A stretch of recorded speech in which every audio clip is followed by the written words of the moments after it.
Hi hello welcome back to my channel. இன்றைக்கி lunch box recipe என்னென்னா, எங்கள் வீட்டில் எல்லாருக்குமே ஃபேவரட்டான தக்காளி சாதம் தான். அதில் ஒரு கைப்பிடி அளவுக்கு பச்சை பட்டாணி வேக வச்சு சேர்த்துருக்கேன். நான் லஞ்ச் பேக் பண்ணக்குள்ளாரையே ஸ்கூலுக்கு எல்லோரும் டைம் ஆகிடுச்சு. அதனால் ட்ரைபேடு வச்சு நான் வீடியோ எடுக்கிறதுக்கு டைம் இல்லை. அதனால் என் வீட்டுக்காரர்கிட்ட எடுக்க சொன்னால் முன்னாடி போயிட்டு பின்னாடி வராரு. அதனால தான் வீடியோ இப்படி ஆடுது. லஞ்சு பேக் பண்ணிவிட்டு பாப்பாவுக்கு தலை சீவி விட்டுட்டு காலையில் சாப்பிட்றதுக்கு தோசை கொடுத்து சாப்பிட்டுட்டு கிளம்பிட்டாங்க. ஈவினிங்க்கு புட்டு தான் செய்கிறேன், வெள்ளை புட்டு.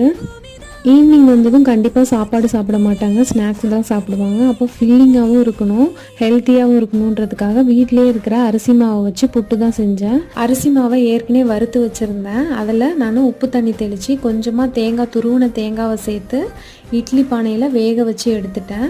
புட்டு ரெடி ஆகிடுச்சு. பசங்க சாப்பிட்டுட்டு ஹோம்ஒர்க் எழுத உக்காந்துட்டாங்க.